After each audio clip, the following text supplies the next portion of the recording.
Olá pessoal, eu sou Luiz Arthur Nogueira, este é o Papo de Economista, direto dos estúdios da B3 em São Paulo. Um programa feito por economistas sem economês. No quadro de hoje, com Fábio Astrauskas, CEO da consultoria Zigen e professor da Winsper, nós temos o cara e coroa. Eu costumo brincar que aqui a moeda não cai de pé, o Fábio tem que escolher um item ou outro e argumentar do ponto de vista econômico. Fábio, primeiro item aqui, crise econômica ou má gestão? O que mata mais empresa? É uma crise ou é uma empresa que tem uma gestão ruim? Sem dúvida, a má gestão. Por quê? Má gestão corresponde aproximadamente, pesquisas, principalmente nos Estados Unidos, mostram isso, aproximadamente 2/3 dos problemas de crise em empresas. Uma crise raramente acontece da noite para o dia. Ela é decorrência de decisões economicamente incorretas, maior parte das vezes. Quando acontece alguma coisa do tipo uma catástrofe, um tsunami, um terremoto ou um evento extraordinário, isso corresponde a menos do que 1/3 dos problemas de crise econômica ou tipo de fato. O que é fundamental é a gestão da empresa. Decisões econômicas erradas, repetidas, levam a empresa a uma crise. Perfeito. Próximo tema do Cara e Coroa, carga tributária ou crédito. O que preocupa mais o empresário? É uma carga tributária elevada ou a falta de crédito no banco, por exemplo? O crédito. A carga tributária ela é um fator exógeno, ela afeta a todos da mesma maneira. Exceção feita a uma ou outra política estadual de ICMS, alguma coisa do tipo, mas ela afeta todas as empresas do mesmo modo. O crédito, ao contrário, afeta empresas de maneira diferente. Individualmente, né? Individualmente. E, portanto, essa é uma preocupação que é de cada empresário. Isso diferencia, muitas vezes, o sucesso de uma empresa do insucesso. A obtenção de um crédito barato com um revés de um crédito mais alto. É óbvio que quem vai ter um crédito mais barato tem uma vantagem competitiva quem não tem esse crédito. E aí o mercado é perverso, né? Porque normalmente as grandes empresas conseguem crédito mais barato e as pequenas não. Sem dúvida, sem dúvida. E não só isso, né? Aqui há um fator interessante.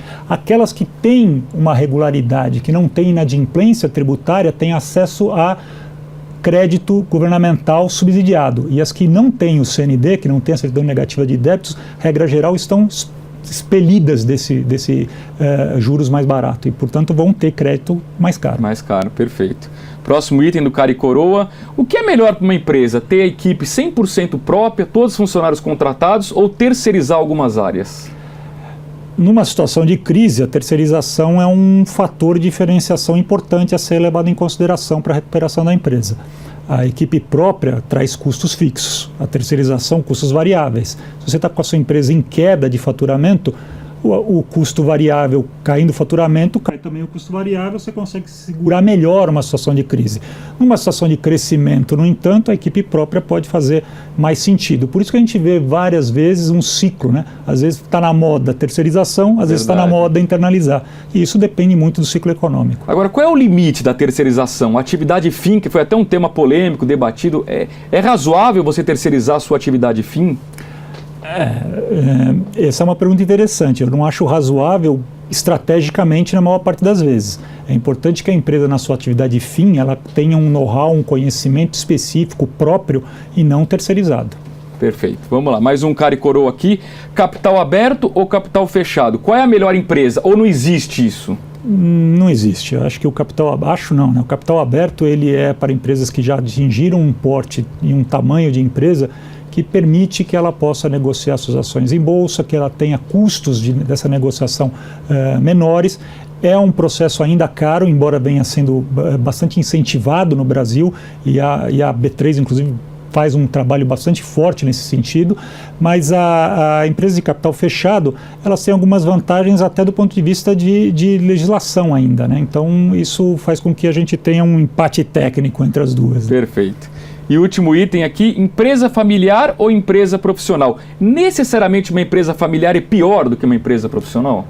Se você encarar que o termo familiar aí não quer dizer só quem é membro da família, mas a como a empresa ela é administrada, ou seja, como se fosse um ambiente familiar, num almoço de domingo, não há dúvida que a empresa não pode ser familiar, ela tem que ser profissional, ainda que pertença à família, como é o caso da maior parte das empresas. Grandes empresas, seja aqui nos Estados Unidos, na Europa, são empresas familiares, porém que detêm o controle acionário da empresa são famílias, porém a gestão da empresa, a regra geral, é por executivos contratados por profissionais.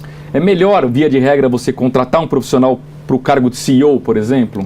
Na maior parte das vezes sim, na grande maioria das vezes sim, até porque a competência administrativa não é uma característica genética, não é uma característica herdada, né? Não necessariamente o fundador transmitirá a sua mesma capacidade aos herdeiros. Então buscar profissionais no mercado é sempre a melhor solução. E aí os herdeiros ficariam o quê? No conselho de administração? Isso, onde eles assumem o papel de donos, né? E não de executivos da empresa. A diferença entre o empreendedor e o empresário, né? O empresário, um profissional, e o empreendedor, às vezes, o dono da fortuna, o dono do patrimônio, os acionistas.